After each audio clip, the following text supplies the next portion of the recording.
morning and welcome to Rising. We've got a great show for you today on this Thursday, I believe, although my week is totally thrown off from having switched with Amber, and because I'm usually here on Wednesdays and she's here on Fridays, but we switched this week and it is very disorienting. Yeah, we missed you yesterday, and also whenever you're not here, I feel like it's Friday, and so I was thrown off. But so we're all in for a rude awakening because the news cycle marches on, and here we are. But I brought you a treat because look at my outfit. I wanted to bring you a nice present. You look like a Christmas I'm present. the Christmas gift. It's actually cold in D.C., so I was preparing for this freezing weather. I didn't wear a coat today, but I saw you had a nice pea coat on. Yeah, I know because I scoot everywhere that the second the temperature falls below like 72 degrees, I'm in my full winter coat garb. I go all the way. There's no in between. Well, you can't really wear like a light jacket with a suit. It doesn't work. So yeah, it's pea coat or nothing. A lot to think on the scooter. Yeah. Okay, so coming up on Rising, we'll discuss how DHS Secretary Kristi Noem is bashing country music star Bryan for his song that criticizes ICE. Plus, President Trump says that the first phase of a peace agreement between Israel and Hamas has been reached. Yay, that's great news. That is, and the California gubernatorial race just got a bit more interesting after candidate Katie Porter threatened to walk out of an interview with a local reporter. It was a wild clip. It was. Talk about that one. But first, Robby, what's on your radar? All righty, Senator Rand Paul is criticizing the Trump administration for blowing up alleged drug smuggling boats. Here he was explaining to Bloomberg TV why he's so concerned about this. About 25% of the time, the boat that they board doesn't have drugs on it. So they have made an error, but they don't kill them. But we've blown up 4 boats now, and if the percentages hold true, did one of those 4 boats not have drug dealers on it? If they all had drug dealers on it, you know, the first 11 they killed, what were their names? What was the evidence linking them to being part of a gang? So I think there's a lot of unknowns here, and I don't think you can have a universal Coast Guard policy of just blowing up boats before they're interdicted. Seems like a pretty reasonable point to me. I, for one, am glad that one of the only principled civil libertarians in Congress is asking questions about the administration's new policy of simply blowing up ships in the Caribbean on suspicion of smuggling drugs between Venezuela and other countries, in some cases not even the U.S. This is all happening, by the way, of course, as the Maduro regime of Venezuela is increasingly vulnerable. Nicolas Maduro is a reprehensible dictator, no way around it. His failed socialist policies have impoverished his country and immiserated his people. There's a lesson in that. Socialism does not work. We shouldn't try it here. We shouldn't try it in New York City. Maybe someone should tell New York voters that before they elect Zohran Mamdani, but I digress. Here's the thing, though. Just because Maduro is bad doesn't mean the U.S. has some obligation to dethrone him. Time and time again, we have toppled dictators in vain, misguided hopes that they will be replaced with pliant U.S.-supporting governments. How's that working out lately? Did it work out in Iraq? Did it work out in Libya? Maybe it's working out in Syria. A lot of people are still dying in that country as the new regime takes power. Now, I'd be very happy if Venezuelans did overthrow Maduro and replace him with someone like Argentina's Javier Milei. That'd be great. But if the U.S. installs a replacement, we could end up making the problem worse, as we did in the Middle East over and over again. Now, I know it's not the exact same circumstance, but in any case, the U.S. can't take this action, overthrowing their government, without a declaration of war. It is not the president's role to unilaterally take action against foreign governments or drug smugglers and so on without a proper act of Congress. Congress has to vote. Doesn't matter that Congress has no interest in doing its job whatsoever. We can't simply ignore the Constitution. I don't know how many times I have to say it. I'm grateful to Rand Paul that at least there's one senator who still remembers that. Well, I like that sentiment. I think I will even go further than you because I think I agree with Adam Schiff, who said, you know, these strikes risk escalating into a full-blown conflict with Venezuela. And we've now skipped over congressional power multiple times, which I think is not a precedent that we want to set in this country. The president has not gone to Congress and put this as a counterterrorism mission instead of a counter-narcotics mission, which has been for decades in our country. And post 9/11, terrorism and the word has been so deeply attached to action that he's bypassed a lot of people that he would need to get approval from to blow up boats. I mean, that is an act of war. And there's a lot of concerning things surrounding this, which makes me not believe this is a one-off, from naming the Department of Defense, the Department of War, to the 12-day Iran war that we got in and quickly ended. There's a lot of actions that I think has bipartisan agreements that Americans don't want to be involved in foreign conflicts. So we shouldn't skip over Congress for this. And not to say that terrorism is not something that we should combat. I mean, that narcotics isn't something that we should combat with full force of our country, but we shouldn't just put it under the label of terrorism so that the president has the ability to do whatever, whenever, especially when you have critics on both sides of the aisle. And like you said, Rand Paul is being pretty level-headed about this. We can't just blow up ships because if one civilian was on there. It's the same thing I said about Qatar. I can't point one finger at Israel for, killing people during peace talks, and then we're killing anybody that's innocent. If there's 1 in 4 boats that possibly didn't have narcotics on them, then we just killed innocent civilians that were... Yeah, what is not terrorism at this point? They call everything. Terrorism. And, people on the right correctly started to push back, in my view, when right-wing, militia groups and, the J6ers and all that, right, they're being classified as terrorists. That's being used as a pretext for civil liberties violations and free speech violations. And I'm like, okay, you understand that now, right? So that means next time we have power, we're going to scale back some of this war on terror era overclassification, domestic surveillance, and all that. And in fact, no, we're continuing it, we're increasing it, we're doing it, we're pretending that, it's the ocean, so we can just do whatever we want. It's the ocean, so we just blow people up. I don't think, I know it's not, it's international waters, but I don't think it's like some no man's land where if you set one toe in the ocean, you are subject to just being wiped out if they think you're smuggling drugs. Maybe the intelligence is good. Maybe these are all obviously drug smugglers who are trying to, get fentanyl into our allies or countries or into our country. One would hope some kind of evidence of that has to be presented to the relevant lawmaking authorities, and then they'll give authorization and say, okay, you are authorized to do this. That's how our government is supposed to work. Congress just doesn't even exist anymore. And J.D. Vance also was very supportive of this policy not even policy, right. This action that Trump took. What about no new wars? That's what they ran on, no new wars. Right, exactly. And so some people think that it's despicable because we're skipping over the entire idea of due process in case there is anyone on the ship that is innocent and actually doesn't have narcotics on them.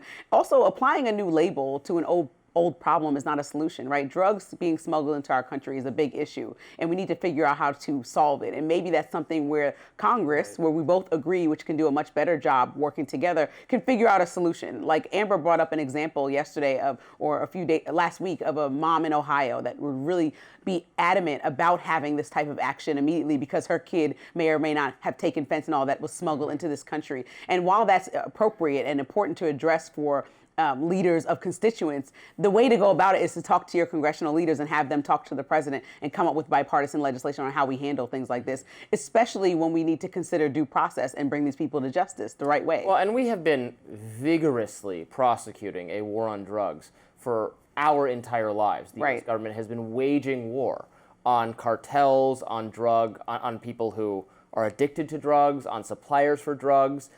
All that serves to do is make the black market for these drugs more lucrative. Dead drug dealers, we can't kill, we've tried to kill them all, doesn't work, makes the sale, the business of the product more profitable, and has contributed to Mexico being in part a failed state and other South American countries without it making a significant dent in the drug empire. So I think there's a lesson there, and we're doing exactly what the drugs want. Right, and if the drugs had a will of their own to make them more expensive. Right. We're going to talk about this a lot more because I'm sure it's not the last ship that we had this incident with. Next up, President Trump is railing against Antifa, as well as the mayor of Chicago. We'll be looking at his comments right after this.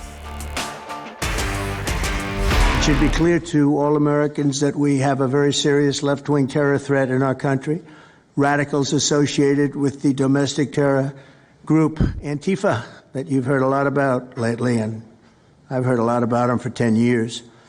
And other far-left extremists have been carrying out a campaign of violence against ICE agents and other officials charged with enforcing federal law. They have been very threatening to people, but we're going to be very threatening to them, far more threatening to them than they ever were with us, and that includes the people that fund them.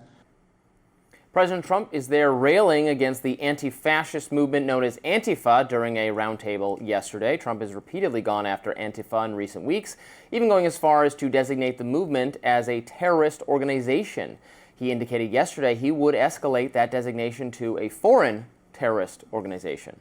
Are you going to work with your administration to designate it a foreign terror organization? You mean a terror? Antifa? A foreign terror organization. Well, has that been done? Pretty close, right? Would you like to see it done? Yes, Mr. President. Do you think it would help? They have foreign links I'd be glad all to across do it. Western I think it's Europe. the kind of thing I'd like to do. If you'd like, does Middle everybody East. agree? If you agree, I agree. Let's get it done, okay? Let's get it done. Marco, we'll take care of it. Trump was hosting that roundtable with conservative influencers and journalists yesterday, just hours before Texas National Guard troops arrived in the greater Chicago area last night. Now, their mission to protect ICE and other U.S. government personnel there. Trump has blamed Antifa for protests against ICE in Chicago and Portland and took aim at Chicago Mayor Brandon Johnson and Illinois Governor J.B. Pritzker on Truth Social for not adequately protecting ICE. Writing simply, Chicago Mayor should be in jail for failing to protect ICE officers. Governor Pritzker also. After Trump's roundtable, Governor Pritzker offered a scathing response, telling the Chicago Tribune, quote, "This is a man who's suffering dementia. This is a man who has something stuck in his head. He can't get it out of his head. He doesn't read. He doesn't know anything that's up to date. It's just something in the recesses of his brain that is effectuating to have him call out these cities." And as for his arrest, Pritzker responded directly on MSNBC last night. There's one thing I really want to say to Donald Trump. If you come for my people, you come through me. So come and get me. This is just, there are people, like on a serious note, there are people all over these cities, Portland, Chicago, that are actually extremely alarmed by this behavior because the best solution here would be cooperation between J.B. Pritzker and the president and figuring out, but not a strong arm. It doesn't mean what Trump wants to do. That's not cooperation. A conversation. Cooperation is what happened in D.C. and it's gone great. No, Trump has more authority in D.C. and you know that than he does in Chicago or anywhere else. But a conversation to figure out long-term solutions. So there is a huge disconnect about, let's start with Portland, about what people who live there are saying is happening on the ground with videos versus what the one person who's an independent journalist that I know all conservative outlets are sourcing that's saying is so chaotic. You always get mad at me when I say, oh, there's people on the ground that local news stations are talking to, and they're saying that, and you're like, who, they found the 3 people? Okay, so it goes both ways. So how about the federal government speak to local government and figure out a long-term solution for stuff instead of Trump strong-arming and then them name-calling all day? Dementia, go to jail. Is he really going to jail our local leaders? Is that the plan? Well, we obviously shouldn't do that. There are a couple different things here. J.B. Pritzker's Illinois, Chicago, that's, there's crime that is gang-related and drug-related and maybe it's some mental illness and homelessness. I think Chicago... Which is not under the president's jurisdiction to handle. Yes, you agree? Yeah, fine. Again, they don't want help. Fine, we won't help them. Good luck to you. Chicago is a wasteland, but have fun. A wasteland? Chicago has a very high violent crime rate. It's had a very high violent crime rate for years. It's not even number one on the list. That's what I'm saying. Okay, just congratulations. You're the number one most violent jurisdiction in the entire country. I think they could use help, but whatever. In terms of the Antifa thing, I'm with President Trump to an extent, though there was some, I paid attention to some of this conversation yesterday. It did go a little bit far. It is true that Antifa has foreign ties and connections and origins. It originated as the anti-fascist movement in the UK and in France and Germany and so on. So there is an international component to it. Antifa is less organized and less well-funded than some conservatives are claiming. Now, maybe we could discover, I guess, that it's well-funded. I don't think any evidence of that has been shown thus far. Maybe we'll learn something new. Antifa is, to my mind, based on my experience with the group, which is extensive because I've followed them around this city and other cities. I've seen them, in summer of 2020, they were smashing windows and, walking around with baseball bats, and they use black umbrellas to try to stop you from taking pictures of them. They're in black masks. Their tactic is the black bloc, where someone commits an act of property destruction or violence and then blends back into the group because everyone's dressed in the same kind of clothing. This is a violent tactic. It's more of a tactic than a group. It doesn't have membership. It doesn't have leadership. I don't think. Again, they could investigate it and find something different, but we don't know that they do. And then, which is well worth going after, because people should not be wandering the streets, smashing things, beating people up, as they tend to do. At the same time, like Kristi Noem at this, she said that they are as, what did she say exactly? That they're as organized and dangerous. I should pull up her exact words here. She said, just as sophisticated as, that Antifa is just as sophisticated as MS-13, Tren de Aragua, ISIS, Hezbollah, and Hamas. I'm sorry. Antifa is not as sophisticated as Hamas. It's not as sophisticated as ISIS. ISIS held territory. It held a massive amount of territory. It killed tons and tons of people, thousands of people. Hamas launched an attack on a sovereign state. It took prisoners. Antifa is not holding any prisoners. It's not an organized enough group. It is engaged in violence, and people who engage in violence should be arrested. But let's not pretend it rivals the global impact of ISIS or Hezbollah or Hamas. That is absurd, and that is frankly offensive to the victim, to the people being held by Hamas, who now I think are going to be released based on President Trump's diplomacy, which is wonderful, and we'll talk about that coming up. But come on, people, let's have a sense of perspective here. I think also the fact that the president held a meeting for specifically conservative influencers, didn't invite any other influencers that may be open, like even a Joe Rogan type, and not that he would be there, but somebody who's open to hearing ideas. He just had people who he knew was going to align with his extreme point of view. And he then took the time out to try to conflate Antifa to all people that are his enemies on the other side of the aisle. So you're making it seem like everyone should be related to the most extreme part of the party. And, you know, when you do that on the right, that's a problem for a lot of people on the right. They get upset that you're saying, oh, the farthest fringes of our party represent the entire party. So we've heard this jargon lately with the enemy within, and him speaking to troops or speaking to military leaders and saying, you know, practice in local cities, militarizing them. This is good training grounds, I think is the word that he used. And so when he's using this language and then only inviting one side of the aisle to the table, is he really trying to bring the temperature down in a climate where we all agree that we could bring the temperature down? When he's calling... He's trying to bring the temperature down. He's trying to bring the crime down. I understand, but even Megyn Kelly does not agree that bombarding a local city or state is the right way to go. She specifically said that she doesn't agree with J.B. Pritzker on much, but she agrees that one thing, if you're going to go in there for immigration enforcement, that's a federal issue. But if you're going to go in there to try to stop crime, that is not the president's job. Well, they're going in there to stop crime against immigration officials. No, he's far overreaching what his position is. And so there's a conversation that needs to be had and coordination that needs to be had for this to be a long-term solution. What he's doing right now is trying to strong arm and then threatening to jail anyone that doesn't bend the knee. Well, I see it a little differently, but we'll continue the conversation. Former FBI Director James Comey pleading not guilty to charges of obstruction and making false statements to Congress. Up next, what people are saying about the case. Don't go anywhere. FBI Director James Comey has pleaded not guilty to charges of false statements to Congress and obstructing a congressional proceeding. The charges stem from his 2020 testimony about the FBI's investigation into alleged Russia ties to President Trump's 2016 campaign. Specifically, prosecutors allege that Comey falsely claimed he didn't authorize a leak to the press about the Bureau's investigation into Hillary Clinton's emails and the Trump-Russia probe. Now, during that judiciary hearing in 2020, Senator Ted Cruz grilled Comey as to why his account was different than his former deputy's Andrew McCabe. McCabe indicated that Comey knew and authorized a leak to the Wall Street Journal about the Clinton emails probe. Here's part of that exchange with Cruz from 2020. So your testimony is you've never authorized anyone to leak. And Mr. McCabe, if he says contrary, is not telling the truth. Is that correct? Again, I'm not going to characterize Andy's testimony, but mine is the same today.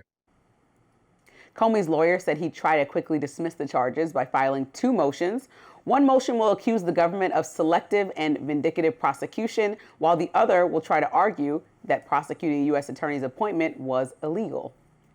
Meanwhile, podcaster Steve Bannon expressed frustration at the fact that in his eyes, Comey did not receive the same treatment that people like him, Peter Navarro, or Roger Stone did when they got indicted. Bannon said in part, quote, They allowed Comey to do something they didn't allow anybody else to do. This is the problem. The problem is the system is rigged on this guy's side. Okay, it's got to stop. Is Comey going to be shackled? Is Comey going to be strip searched? Why Comey's there for felonies. Yeah, the justice system had treated people very badly in that direction. But, Comey, he deserves his day in court. Of course, everyone's presumed innocent until convicted of something. But I find this all very ironic. I was just reminded of this yesterday by some of my colleagues at Reason. Do you know that James Comey was involved in the prosecution years ago of Martha Stewart?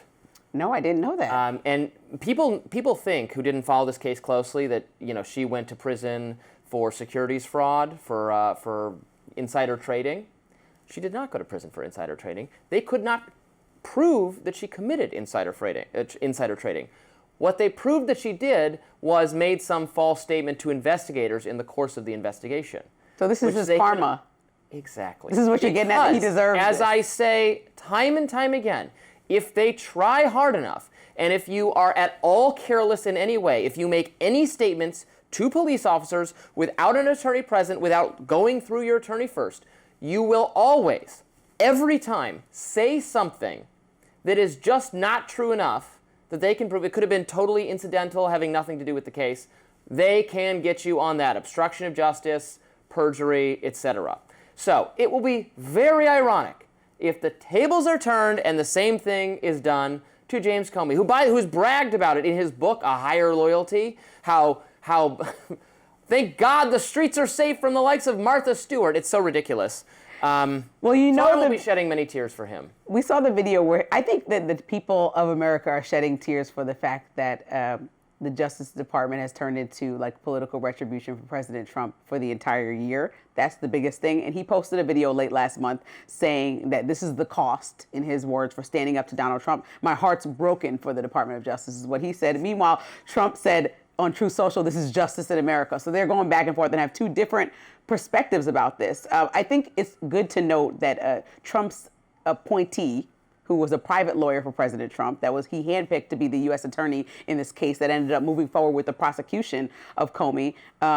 She was one of the only people that was willing to move forward with prosecuting him. I mean, several people were like, I'm not interested. They have industry solidarity. They don't want a fellow G-man. No, maybe they just didn't see enough fire around this smoke that President Trump wanted to be pursued. Like with Letitia James, we saw that message on Truth Social, I believe, that he was sending out saying, prosecute them now. This needs to happen expeditiously. Ran on prosecuting Trump. It was in her campaign materials. I will find an excuse to prosecute Trump. Eric Siebert resigned because specifically not wanting to prosecute Comey. And then he brings in a personal lawyer, Lindsay, who prosecutes Comey. And so we'll see where this goes. But if it falls flat on everybody, we'll know that this inexperienced person is now prosecuting this case that may or may not have validity. And it might be a waste of our time, once again, and resources for political retribution. We shall see. My time. An interview with a California candidate for governor has gone very, very viral. This is an entertaining one. We'll have more to discuss. On that, stick around. I don't want to keep doing this. I'm going to call it. Okay. Thank you. You're not going to do the interview with us? Nope, not like this. I'm not. Not with 7 follow-ups to every single question you ask. Every other candidate has answered our follow-ups. I don't care. I want to have a pleasant, positive conversation in which you ask me about every issue on this list. And if every question you're going to make up a follow-up question, then we're never going to get there. Ms. And Porter, we're just going to circle around. I am an investigative I have never reporter. had to do this before, ever. You've never had to have a conversation with to end an reporter? interview. California Democratic gubernatorial candidate Katie Porter threatening to walk out of an interview with CBS correspondent Julie Watts. As of August, Porter was leading a crowded field of Democrats with 17% of the vote, but 38% of voters said that they were still undecided. That led Watts to ask this question about winning over former Trump voters, and that's when things went off the rails. So here's what came right before that part of the interview. What do you say to the 40% of California voters who you'll need in order to win, who voted for Trump? How would I need them in order to win, man? Well, unless you think you're going to get 60% of the vote. You think you'll get 60%. Everybody who did not vote for Trump will vote for you. That's what you're saying. In a general election, yes. If it is me versus a Republican, I think that I will win the people who did not vote for Trump. What if it's you versus another Democrat? I don't intend that to be the case. After that interview aired Tuesday, Porter's opponents in the race pounced. Former HHS Secretary under Biden, Xavier Becerra, wrote on X, quote, "I'm not interested in excluding any vote. Every Californian deserves affordable health care, safe streets, a roof over their head, and a living wage." And former LA Mayor Antonio Villaraigosa, what is it? Villaraigosa? Villaraigosa, sorry, I wanted to get it right, posting, "We need a leader who will solve hard problems and answer simple questions." But it wasn't just her opponents slamming her in this interview. Conservative activist Riley Gaines said on X, "Katie Porter is the definition of insufferable, entitled, arrogant, out of touch, downright miserable human being." And even some on the left criticized their former congressional sweetheart, Mehdi Hasan, writing in his own post, "A car crash interview for Katie Porter, but also a reminder of why our media is broken. Politicians got used to the idea that interviews should be pleasant, positive conversations. No, they should be challenging and discomforting." Yeah, this was a real screw up on her part. It was just terrible. By the way, it is relevant in California with the way California's electoral system works, because it could be it's a jungle primary. Is that what they call it? Anyway, there's many candidates, so the Republicans could be voting for Democrats, so you can't just totally discount them. And anyway, if you're a political figure, you're just supposed to say something nice about how you want to be a governor for all Californians. And she's just like, why would I need them? And then the interviewer is asking, understandable follow-ups, and she was getting so flustered. She's like, I don't want to do this interview anymore. Also, the lighting of the interview was very weird. It looked kind of sinister. It looked like, someone said this on Twitter, so I'm stealing this observation, but it's correct. It looked like the interrogation scene from The Dark Knight. Now that you say that. The Joker. Now that you say that. I mean, this is the thing. It's not like we're interviewing the Republican votes. It's not like we're interviewing J-Lo and you ask about Ben Affleck and her team told you not to, right? Right. This is a politician that only is in position because of constituents all over a state that need to vote for you and like you, because you need to represent them no matter which party you represent while running. You still represent the entirety of the state. So to be so arrogant to say, basically that no one else should challenge you and that you think you're winning regardless is specifically not ideal when she's in the lead, but there's still a lot of people more than she is in the lead undecided. I think 38% to 17%. So she needs to really consider that her messaging could be stronger. It's not like a sweeping lead where everybody, like if Kamala would have ran, she might be way further than her right now. But since she didn't, I don't think that she's in that same position. And also now people are pulling up archival video of a video in July 2021 where she is apparently blasting a staffer and saying, "Get out of my effing shot," and screaming at them. And so people are just saying this lady has no decorum, and the way she treats people is... I actually have an incident of this about her to relate. Oh, you have specific... I wrote a story on her back when I used to do more reporting because I had more time. I saw, this was in 2022, I talked about it on a Reason the other day. There was a staffer who was fired. I think it was a fellowship or an internship or something, and she was fired for giving, Katie Porter blamed her for giving her COVID, and she fired her. And the staffer, we interviewed her on Rising. So we covered this. I'd forgotten about it, but someone reminded me. So she has a kind of history of just being a nice person, it looks like. And the tonality of it, the way she told the reporter. Very brittle. Why are you asking me that? What do you mean if Trump, why would I need those votes? Like, it's very condescending, not something that some people want to see when they have a choice still on who to vote for. Now, if you get in office and behave that way, there's nothing much that people can do. But if you are actually still running, you need to be on your best behavior. I mean, that's like 101 of politics. And we know that most politicians follow that rule. Yes, it's not a good look for her. And Mehdi Hasan was right. I know that during the election season, at least with the presidential election, we saw a lot of safe spaces. People complained about Kamala. I could see transparently when President Trump went on interviews like with Theo Vaughn or when he interviewed with Joe Rogan. To me, it was very pleasant, not a lot of pushback. But when you go on a news channel, we're talking about like CBS, like you're supposed to be asked questions. There's journalists there to figure out how you respond to certain things that they're reading and seeing all around them while talking to locals that are going to get you in office. And the reporter did the right thing. I mean, you're there to try to prove why you should ultimately get this position, which is voted on. And you can't just talk down to everybody like, because I can. Like you're some mother of all people, a dictator, like I said so. That's very much the tone. I wonder if this will actually affect the race because she was winning. But, Xavier Becerra is, he's a known figure too. I don't know which of the two of them is more like has better name recognition, which means he could overtake her because this goes viral. Maybe, I don't know. It'll be interesting to see. I think she has a fairly progressive voting record, and I think was somewhat well liked by the left until some of the conflicts with staff, and there's just been negative reporting on how she treats people. I know that there's also nasty reporting out there about her, her divorce and mistreatment of, it's in the news. All right, now you sound like the Inquirer. We're not going. Well, it's not in the Inquirer. It's in it's in. I think legitimate things, but who cares? She needs to consider her positioning, because right now anybody who's going up against her could look at this and say, oh, this is something I can clip out, and this becomes that ad that you see run through the entire campaign season of like, do you want this person leading you? And then, she set herself up for failure with the disposition, the attitude, just the snootiness of feeling like you deserve the spot, something that is not, you're not ordained. So she was in Congress, and she ran for the Senate seat that Adam Schiff got. So she lost that one, and now she's running for governor.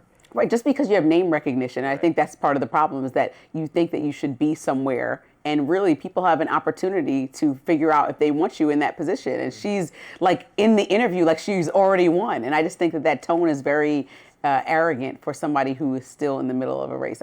This is just like basics of politics. Even President Trump knows this playbook. He went on the campaign trail, very mild manner. I will not go after my political enemies. Yeah. I won't. And look, here we are. Yeah. 10 months and he's doing everything that he knew he was going to. I don't know what Project 2025 is. You say all the right things on the campaign trail, and here we are calling the architect to give you advice during this shutdown. So I'm just pointing out what politicians do, specifically the president of our country. 2025 in the room with us right now. Coming up, President Trump is saying that major progress has been made in a peace deal between Israel and Hamas. That is fantastic news. We will discuss it. Stay with us. President Trump announced on Wednesday night that Israel and Hamas have both signed off on the first phase of a peace agreement. Now, almost 2 years ago on the dot, Hamas attacked Israel on October 7th, igniting the war that has left more than 67,000 Palestinians killed and 2,000 Israelis killed. Hamas took around 250 Israeli hostages, and Israel says there are about 20 of them who are still alive, and around 25 bodies. President Trump wrote in part on Truth Social, quote, "This means that all of the hostages will be released very soon, and Israel will withdraw their troops to an agreed-upon line as the first steps toward a strong, durable, and everlasting peace. All parties will be treated fairly.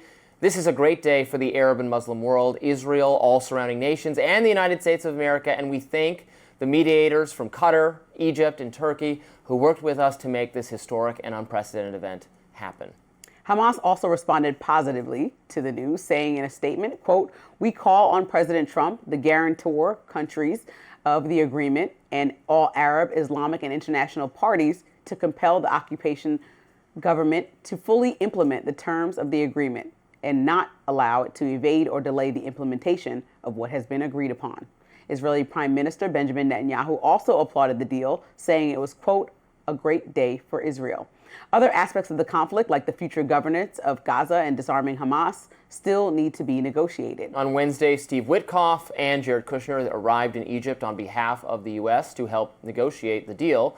In addition to Hamas and Israel, representatives from the mediators, Egypt, Qatar, and Turkey, were also there. While speaking to a roundtable on the radical group Antifa, which we discussed earlier in the show, Secretary of State Marco Rubio passed Trump a note and whispered something in his ear. It turns out that was when Trump found out they were very close to a peace deal. Here's what Trump had to say after the fact.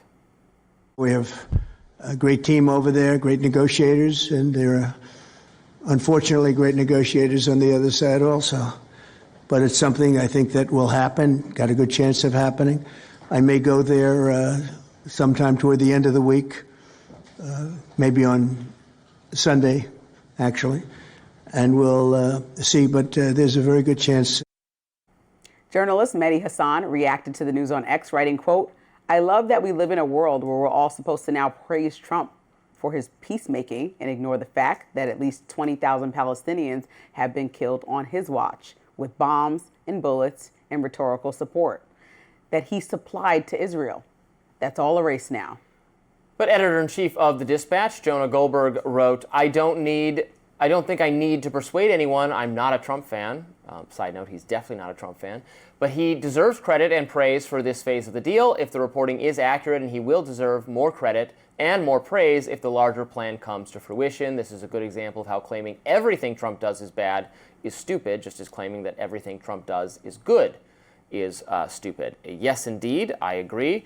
This is great news. Now, obviously, we've had false hope in the past about this war coming to a close when we've had ceasefires that then break down. I hope this is the one that sticks. It sounds like there's a good chance of that happening. Hamas has agreed. Israel has agreed. This will mean the release of the remaining hostages, which is just wonderful. They've been held for 2 years in this awful state. Their families have had to, wait for 2 years, but with trying not to give up hope, hoping against hope that this day would come. So great news. Now, the difficulty is always for working out what the governance of Gaza is going to be, because it's not going to be Hamas, is the Israel position. So that things are not easy, but getting Israel and Hamas to agree to a peace is good. And yes, Mehdi is right that thousands and thousands of Palestinians have died, and that's awful. I don't put the moral blame for that on President Trump. It's the Israeli government conducted this counteroffensive in response to a terrorist attack. I would not have given it as much support as the U.S. government did. That's not unique at all to the Trump administration. They had the full agreement of the Biden administration. Both Republicans and Democrats for year after year have tried to exert some influence over how far Israel goes, and Biden had less success doing that than anyone who served in the White House. Trump has done what he could to clean up the mess. I think it's fair to argue that aid should have been cut off quicker, or we should have taken a firmer hand. Sure, I'm not going to say it was handled perfectly at all times, but this was clearly a difficult piece to engineer given how obstinate both sides are. He says the negotiators are good on both sides. So it was long way of saying it was really difficult for us to get to this point, and I'm glad Trump pulled it off. Get him another one of those Nobel Peace Prizes, 6, Lindsay. according to you. He has like 6. Yeah. Listen, I'm not the person that's not going to point out when something across the aisle needed to happen. Find a moment to criticize President Trump in this moment. I think that America was ready to be detached from this entire situation, but more importantly, to stop seeing the hostages be held, to stop seeing Palestinians die. There was a sentiment that everybody did never want to see that go further. 2 years was long enough. I think President Trump deserves credit for being able to negotiate that. I also think people need to stop skipping over how deeply involved President Biden was with saying that Israel and Benjamin Netanyahu can move forward in whatever fashion they liked. So let's stop pretending like this is a Democrat-Republican thing. This was how we ran our country thing, and allowing ourselves to support Benjamin Netanyahu endlessly when in some cases it was going too far. While he was allowed to protect himself, the retaliation was a bit much. And I know there's so many criticisms of that, speaking of how we responded to 9/11, and I understand that whole argument. But I still think when you see that number of Palestinian people that died, we have to figure out what the conversation is that Mehdi Hassan brought up. Now, when you have still extremist leaders that surround Benjamin Netanyahu, like Ben-Gvir that we talked about, and when you talk about the stipulations that may or may not be involved in this, and how Benjamin Netanyahu has responded to some other conversations around ending this have been super critical. So what I want to know now is, what are the checks and balances involved to ensure that civilians will now be fed, Palestinians be fed, to ensure that all the bodies and people alive will be released properly, because Hamas did say that there's trouble getting through what is now a completely demolished Gazan territory to get these hostages there. And the timeline when they want them returned is kind of unrealistic when you can't even drive through the streets. So they're trying to figure that part out. I also want to make sure that Netanyahu doesn't go rogue, as he has multiple times in the past, with President Trump saying one thing and him deciding to do something else. Also, to make sure that the, Palestinians are stabilized and able to rebuild a place that they have lived for decades in a way that's comfortable to the Palestinian people. And like you said, yes, not Hamas.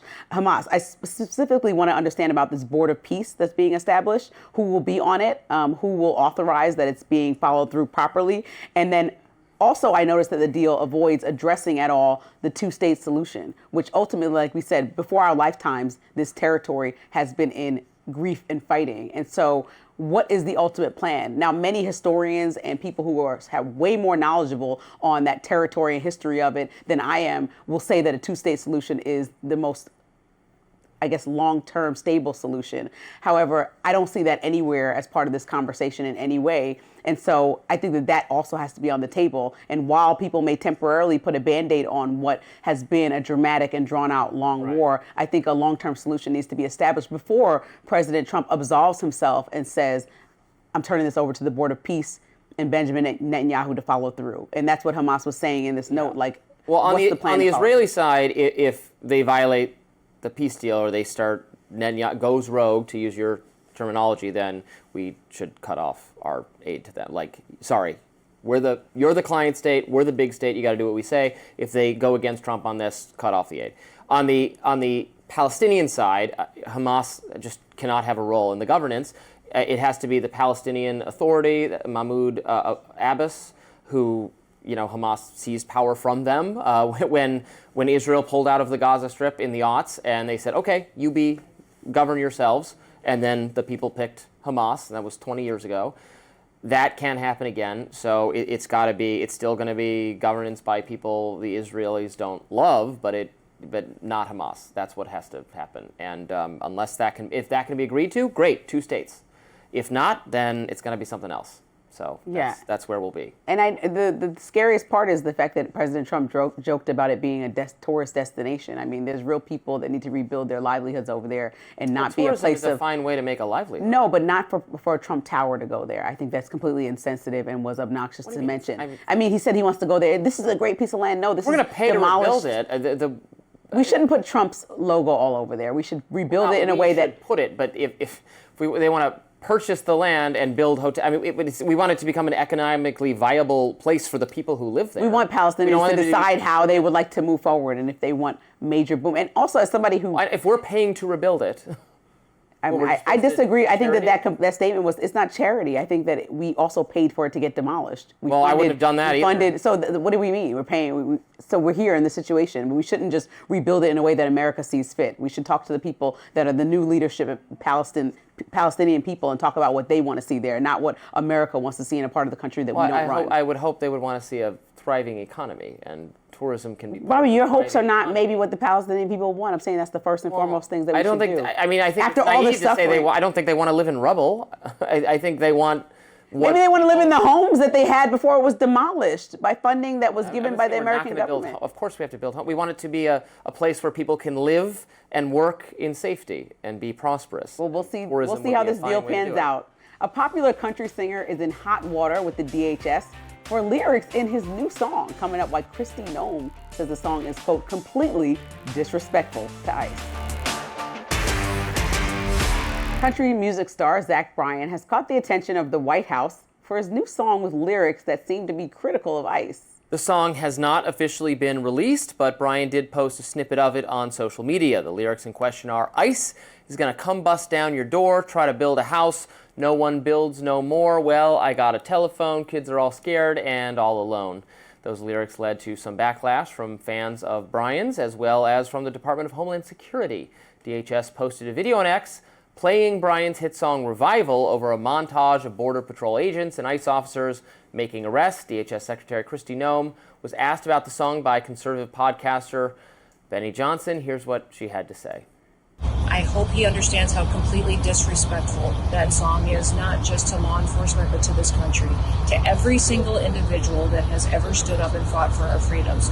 He just compromised it all by putting out a product such as that, that attacks individuals who are just trying to make our streets safe. Some background info on Bryan. He was born in Japan on a U.S. military base and grew up in Oklahoma. He eventually followed in his parents' footsteps by serving in the U.S. Navy. He left the Navy after 7 years to pursue his music career. The 29-year-old responded to the song's backlash on Instagram, writing in part, quote, "This song is about how much I love this country and everyone in it more than anything. Everyone using this now as a weapon is only proving how devastatingly divided we all are. We need to find our way back." So I don't know who this is. Oh, I don't either. I thought only Bad Bunny, but you're equal opportunity. Don't know who this is. I don't know who this is. I've never listened to country music once in my life. I'm gonna start calling you Mariah Carey. I don't like. She doesn't know who people are. I don't know her. Yeah, I don't know her. I know who Mariah Carey is, but I generally don't like country music, so this means nothing to me. Sounds like a lot of country music people have a significant conservative audience, so offending them might not be a good business strategy, but I don't care that he did. He has the artistic freedom to do that. I don't really love when government political people weigh in on every last little thing, and she's in the dramatic overstatement. Oh my God, all of ICE is threatened because of your song. Like we both are sitting here. Threatened. Well, she said that she said that basically his song is going to cause violence is what she's insinuating. I don't think she's insinuating that in the soundbite. She sat there like, this is just such a big. I mean, to go on and on about it, take the moment out. She said it hurts their feelings, which I don't. No, she said it puts ICE agents in danger. Tell me, play the soundbite again, please. I just want to get this correct. I hope he understands how completely disrespectful that song is, not just to law enforcement, but to this country, to every single individual that has ever stood up and fought for our freedoms. He just compromised it all by putting out a product such as that, that attacks individuals who are just trying to make our streets safe. He compromised it all. What does somebody being compromised mean? Put them in a precarious situation. He compromised. Disrespectful. Okay, no, he compromised. She said disrespectful, so we can accept that. That's her opinion. But compromising ICE is not what he did by putting out music. Come on now. It's an overstatement. So whatever, I didn't want to get her words wrong. We got it right. He said when you hear the rest of the song, and I'm only saying this because I don't listen to country music either. My partner Colin is from Beaumont, Texas. He listens to a lot of country music. They get real deep in their lyrics. They talk about current day issues. They talk about pain and relationships and hardships and fear that people might be feeling. They talk about emotions around the country. This is country music. And so he says when you hear the rest of the song, you'll understand the full context are on both sides of the aisle. He's explaining the people that are living in fear because of ICE, but he's also explaining how some people are asking for that to happen and saying that the country is ultimately divided. Now, I didn't hear the whole song, but that's what this man is saying. We could listen to it, have a glass of whiskey, talk about it, feel the pain of the experience. But music a lot of times is a mirror of what's going on in society or in someone's life. And if he lives somewhere and that's what he sees going around him, he's just saying the truth. Sounds fine to me. That does it for us on Rising Live. Look out for more YouTube exclusive content coming your way later today, and be sure to like, share, and subscribe to The Hill's YouTube channel so you never miss any of our content. We'll see you back here tomorrow. See you then.